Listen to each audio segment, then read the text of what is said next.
Hello दोस्तों, कैसे हैं आप सब। स्वागत है आप सभी का कॉमिक वर्ल्ड चैनल पर। तो चलिए दोस्तों, शुरू करते हैं बाकेलाल सीरीज की अगली कॉमिक्स, दर्द पुराण।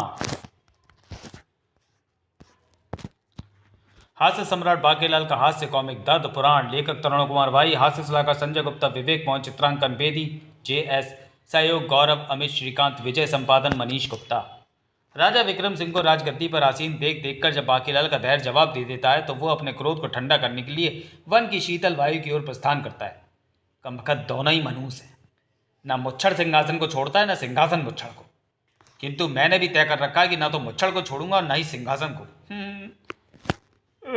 पर बेटा वाके, फिलहाल तो ये शेर तुझे छोड़ता हुआ नहीं लग रहा। घोड़े भाग, तेज भाग। अगर मैं भागा तो शेर पहले मेरी गर्दन दबोचेगा। अबे अबे अबे अबे, क्या करता है दुष्ट पाजी शैतान। शेर ने आगे बढ़कर लगाई दाढ़। ठैचू। अरे, ये शेर तो गधे की तरह रेंक रहा है। आए, यो थारी आवाज को क्या हुआ भाई बब्बर सिंह। ओह, मैं बेकार ही डर गया था। ये तो शेर की खाल में गधा निकला। इस गधे की तो मैं ऐसी की तैसी कर दूंगा। टाचू, अब मैं शेरू, कुछ तो मेरी इज्जत का ख्याल कर। शेर को उछाल फेंकने के बाद बाकेलाल अभी 2 ही कदम आगे बढ़ा था कि अबे रास्ते में क्यों खड़ा है, हटा कैसे गधे कहीं के। था ये, अरे बाप रे, ये तो गधे की खाल में शेर है। भाग बाके। घर वाह, ये तो कमाल हो गया है। मुझे तो पता ही नहीं कि मैं भी शेर की तरह दौड़ सकता हूँ। ये आज जंगल में क्या हो रहा है। शेर गधे की तरह रेख रहा है और गधा शेर की तरह दौड़ रहा है। लगता है प्रलय आने वाली है, पर मुझे क्या, मरेंगे तो पापी। और ये क्या, ये तो कोई पागल हाथी है जो उस मुकुटधारी को कुचलने के लिए उसकी ओर बढ़ रहा है। मेरी बीवी ने मुझे एक कुंवारे हाथी के सामने डांट कर मेरी बड़ी बेइज्जती कर दी। और जब भी ऐसा होता है तो मैं गुस्से से पागल हो जाता हूँ। फिर मेरे सामने जो भी पड़ता है उसकी मौत आ जाती है। ओह, तू निसंदेह विक्षिप्त हो चुका है, किंतु तेरी विक्षिप्त अवस्था का मेरे पास इलाज है। और वो इलाज है ये कंठमाला। मैं अभी इस कंठमाला की शक्ति से तेरी बुद्धि और आवाज उस कौवे से बदल देता हूँ। चा काव काव काव काव। ये मेरी आवाज को क्या हो गया। मेरा दिल उड़ने को कर रहा है। चा चा, लगता है मेरे अंदर हाथी की आत्मा आ गई है। मेरा दिल टक्कर मार मार कर वृक्ष गिराने को कर रहा है। हट जाओ मेरे सामने से। वृक्ष पर बैठे पक्षियों सावधान, मैं पेड़ से गिराने जा रहा हूँ। चा आई ठक। मैं उड़ क्यों नहीं पाया। यह सारा तमाशा देखते उस दिव्य पुरुष के होठों पर एक अद्भुत मुस्कान खेल गई। संध्या का यह समय देवों के पृथ्वी पर वन भ्रमण का समय होता है। इन बेचारों को नहीं पता कि मैं बदल देवता हूँ। वन में मेरे साथ अक्सर ही ऐसी घटनाएं घटती हैं जिनसे मैं इन पक्षियों की बुद्धि और आवाज़ आपस में बदल कर बच जाता हूँ। इससे इन पशु पक्षियों को भी हानि नहीं होती, क्योंकि ये अपनी पहचान नहीं भूलते। बाकेलाल की बुद्धि भी वह सारा तमाशा देखकर प्रसन्नता से नाच पड़ी थी। बेटे बाकेलाल, बदल देवता के गले में ये तो बड़े काम की कंठमाला है। यह कंठमाला तो तेरे गले में होनी चाहिए, क्योंकि इसकी योग्यता का पता चलने के बाद मेरे दिमाग में योजना जन्म लेने लगी है। मैं जो भी योजना बनाता हूँ वो बचपन में मुझे मिले शिव जी के शाप के कारण असफल हो जाती है। यानी मैं जिसका भी बुरा करता हूँ उसका हो जाता है भला। ये सब जानने के लिए पड़े बाकेलाल का कमाल, और कर भुला तो हो भला। और तो अगर मैं अपनी बुद्धि किसी की बुद्धि से बदल लूं तो इस बार योजना मैं नहीं बल्कि वो व्यक्ति बनाएगा जिसके पास मेरी तीक्ष्ण बुद्धि होगी। और जब मैं योजना ही नहीं बनाऊंगा तो फिर शिव जी भोले भंडारी का शाप उस योजना को बुरे से भला कैसे कर देगा। वो मारा पापड़ वाले को। इस बार मुझे सफल होने से कोई नहीं रोक सकता। किंतु सबसे बड़ी टेढ़ी खीर है बदल देवता के गले से कंठमाला को प्राप्त करना। ओह, सूझ गई तरकीब कंठमाला बदल देवता के गले से उतरवाने की। बदल देवता स्नान करते वक्त बार बार डुबकी लगाकर थोड़ी देर के लिए जल के भीतर चले जाते हैं। इस बार जैसे ही वह डुबकी लगाएंगे तो मैं हजारों चींटियों से भरी यह बाम भी उठाकर देवता के वस्त्रों में डाल दूंगा। अब जैसे ही बदल देवता बाहर आकर अपने वस्त्रों को धारण करेंगे कि अरे ये क्या, चींटियां उफ ये तो काट रही हैं। और मैं इनकी बुद्धि बदल कर भी नहीं बच सकता, क्योंकि जब तक मैं इन हजारों चींटियों की बुद्धि बदलूंगा तब तक ये काट काट कर मेरी बुद्धि बदल देंगी। चींटियां इन वस्त्रों में घुसी हुई हैं। इनसे बचने के लिए मुझे अपने वस्त्र और जेवर उतार कर पुनः नदी में छलांग लगानी होगी। वो मारा, बन गया मेरा काम, मिल गई कंठमाला। अरे ए दुष्ट मानव, उस कंठमाला को वहीं रख दे, क्योंकि तुझे नहीं पता कि बुद्धि बदलने के लिए उसे हाथ में लेकर 3 बार चप्पा चप्पा चरखा चले मंत्र बोलना पड़ता है।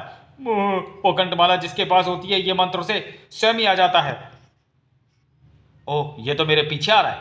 अगर इसने मुझे पकड़ लिया तो मुझसे कंठमाला वापस ले लेगा। अरे वाह, बन गया काम। मैं अपनी बुद्धि इस व्यक्ति से बदल लेता हूँ, फिर बदल देवता कंठमाला मुझसे हासिल कर भी लेंगे तो कोई फर्क नहीं पड़ेगा। बुद्धि बदलने के लिए मुझे इस कंठमाला को हाथ में लेकर 2 बार चप्पा चप्पा चरखा चले मंत्र बोलना होगा, जो कि इस प्रकार है। चप्पा चप्पा चरखा चले, ओए चप्पा चप्पा चरखा चले, ओनी बोनी आनिया तेरी बुद्धि मेरी बुद्धि के तले यारा बे।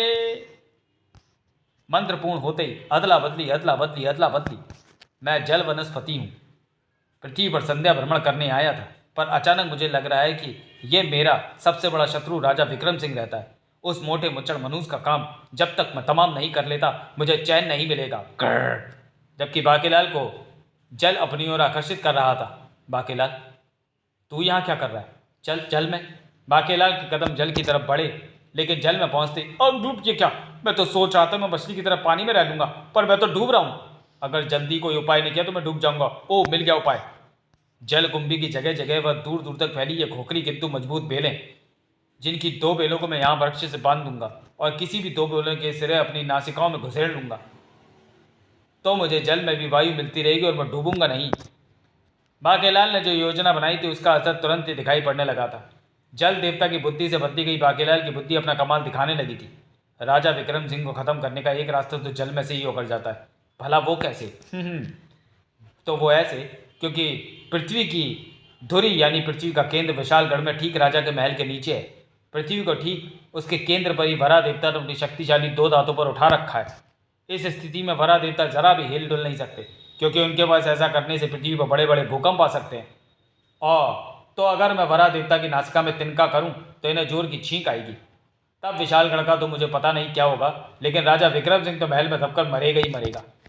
वरा देवता को जल वनस्पति देवता के मंसूबे का शायद कुछ कुछ आभास हो चुका था। जल वनस्पति देवता, आप मुझे इस प्रकार की दृष्टि से देखकर मुस्कुराते रहे, और ये आपके हाथ में तिनका क्यों है? वरा देवता, इस तिनके से मैं आपकी नासिका में प्रवेश करवाने वाला हूँ। यह सुनते ही वरा देवता के जल में भी पसीने छूट गए। नहीं, ऐसा अनर्थ मत करना, अन्यथा पृथ्वी के इतिहास में ये लिखा जाएगा कि उसका अंत तिनके के कारण हुआ।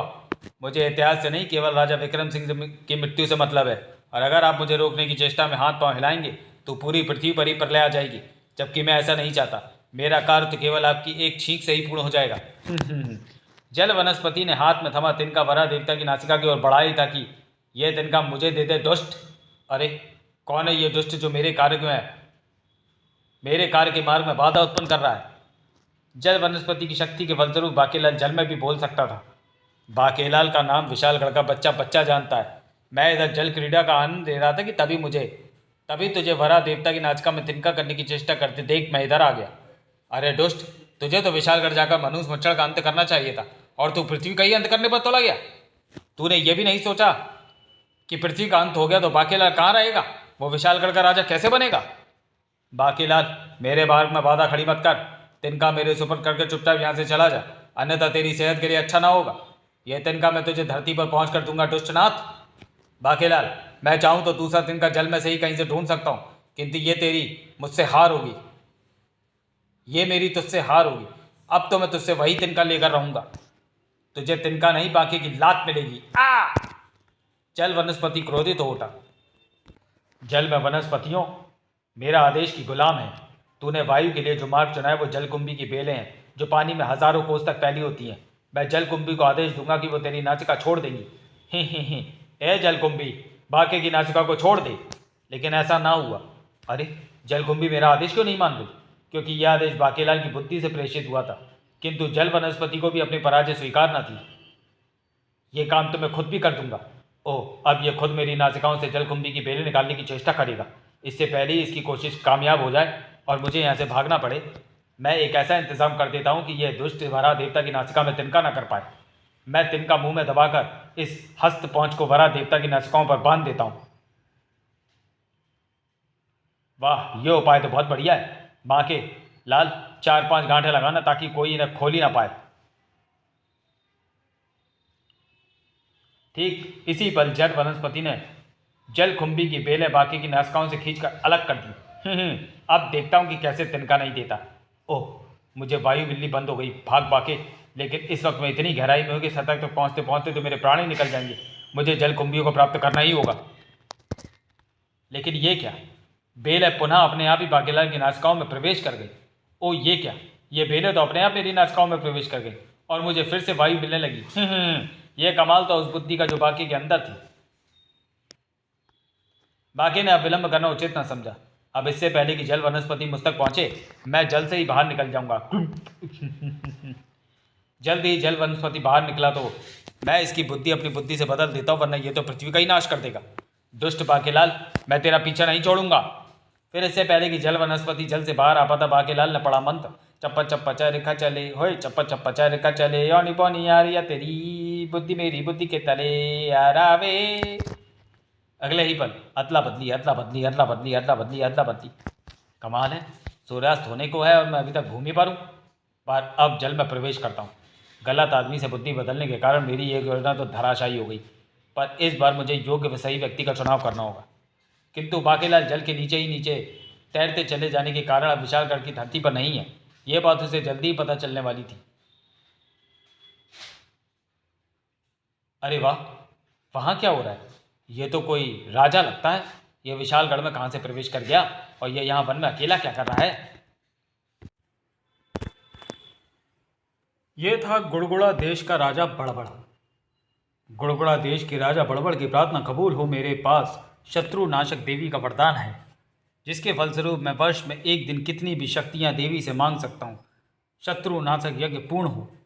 ओह, इसका मतलब मैं विशालगढ़ के पड़ोसी और मित्र देश गुड़गुड़ा की धरती पर हूँ। वो आज के दिन कितनी भी शक्तियाँ देवी से मांग सकता है। होती है भक्ति में शक्ति, तुझे देनी होगी मुझे शक्ति, तू मुझे शक्ति दे, मैं तुझे आहुति दूंगा। ओह, अगर मैं अपनी बुद्धि उसकी बुद्धि से बदल दूँ तो इसे यज्ञ में जो शक्ति मिलेगी वो इसके शत्रु का नाश कर देगी, और जब मेरी बुद्धि इसकी बुद्धि से बदल जाएगी तो इसका सबसे बड़ा शत्रु भला कौन होगा? मुच्छड़ मनूस राजा विक्रम सिंह। बाके ने बुदबुदाया मंत्र, और मंत्र पूरा होते ही अदला बदली अदला बदली अदला बदली अदला बदली अदला बदली। ठीक उसी समय यज्ञ से अग्नि की लपटें उठी और एक आकृति बनने लगी। ओह, शत्रु नाशक शक्ति प्रकट हो रही है। शक्ति प्रकट हो गई थी। वत्स, मैं गुदगुदी हूँ, मुझे शत्रु नाशक देवी ने भेजा है। मैं तेरे शत्रु का नाश करने आई हूँ। उसका नाम पता बोल। उसका नाम राजा विक्रम सिंह है, जो वैसे तो मेरा मित्र है, पर उसने एक बार मेरी मूछ खींच दी थी। उसके बाद दोबारा मेरी मूछें नहीं होंगी। मेरी पत्नी मुझे मुछमुंडा बुलाती है। ये बात अचानक मुझे याद आ गई है। अब मैं उसे नहीं छोड़ूंगा। तुम उसे गुदगुदी करना, मैं उसकी मूछ उखाड़ूंगा। उसका पता है विशालगढ़ का राजमहल। मैं खुद तुम्हें वहाँ लेकर चलूँगा।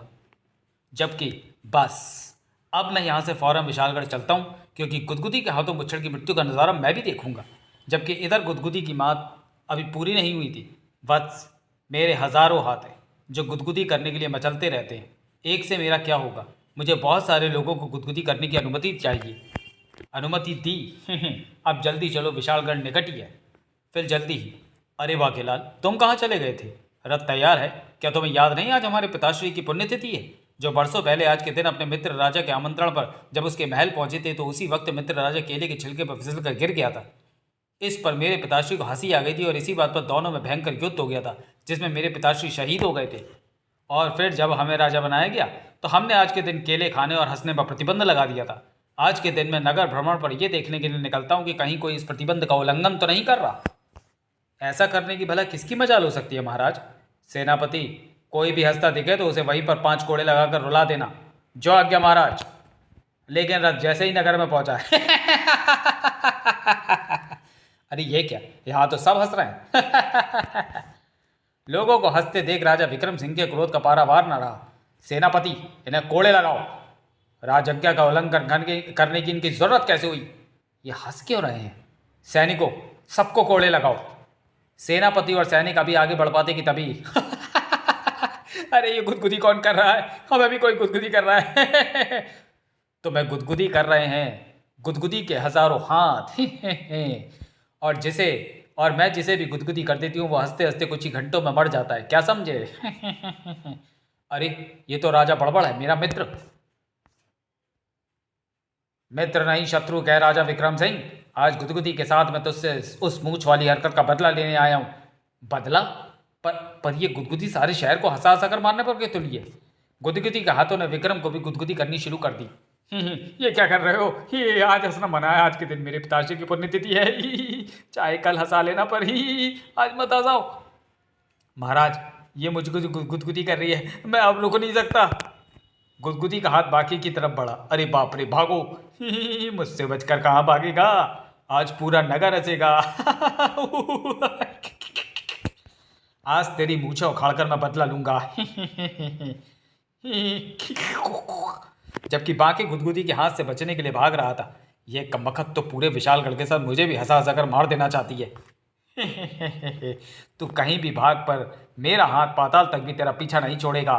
इसका हाथ तो सच में पाताल तक भी मेरा पीछा नहीं छोड़ेगा, और अगर इसके हाथ ने मुझे गुदगुदी कर दी तो फिर मुझे भी हंसते हंसते मरने से कोई नहीं बचा सकता।